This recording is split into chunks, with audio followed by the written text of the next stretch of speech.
खुलुमबाय रादाब बुथुमगिरि नोंथांमोननिसिम। दिनै जोङो हरखाब बे प्रेस मिटखौ लानायनि जाहोनानो जादों फैबाय थानाय 5 जुलाइ खालि सानसेनि हाबाफारि लानानै जोंनि बर' सिने आर्टिस्ट एस'सिएशननि जोंहा मिरु बिसानि बिबान सोलाय सोल' मोनसे हाबाफारि दङ आरो बे हाबाफारिखौ जोंनि सनितपुर जिल्ला बिसानो मिरु बिसाया बिथोन हरदों जे नैबे मिरुनि बिबान सोलाय सोल'नि जि हाबाफारि बे हाबाफारिखौ खुंफुंनो थाखाय जोंनि सनितपुर जिल्ला बिसानो मोनसे बिबान हरदों। बे बिबानखौ जों खोब जोंनि सनितपुर जिल्लानि गासै जोंनि सावथुन मुलुगनि जे बिसाजों जड़ित जानाय जाय बिथांमोना बिबान लानानै खामानि मावगासिनो दं, खोब गोसो गुदुङै जोङो बे हाबाफारिखौ मावफुंनो लादों। 8 रिंगायाव जोंहा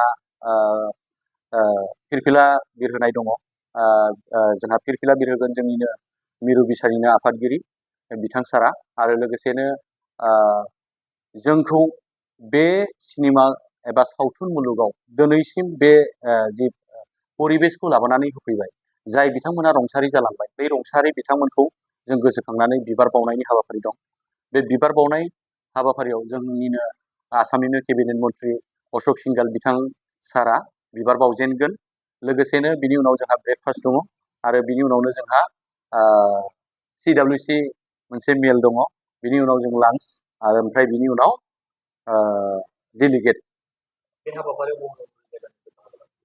बे हाबाफारियाव जोंनि गासैबो बिसानि अल आसाम गासैबो जेसेबां डिस्ट्रिक्ट दङ गासैबो डिस्ट्रिक्टनि सोद्रोमाफ्रा गासै 300नि बांसिन थान्दैफोरा बे मेलाव बाहागो लाफैगोन।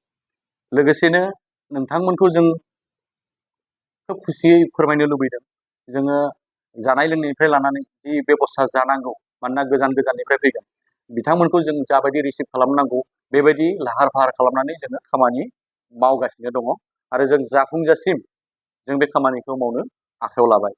गतिके जोंनि डिस्ट्रिक्टनि जायफोर सावथुन मुलुगाव बाहागो लानानै दासिम खामानि मावबाय थादों बिथांमोनखौ मिन्थिनाय मिन्थियै बिथांमोनखौबो जों बे मेलाव बाहागो लाफैनो, लोगोसे जोंनि अल आसामनि जायफ्रा डिस्ट्रिक्ट वाइसआव फैगोन एबा खबर मोनै बिथाङा गावबागाव डिस्ट्रिक्टआव जोंहा आफादगिरि नेहाथारि दं, बिथांमोनजों जगाजग खालामनानै जोंनि बे सनितपुराव ढेकियाजुलि शहीद बे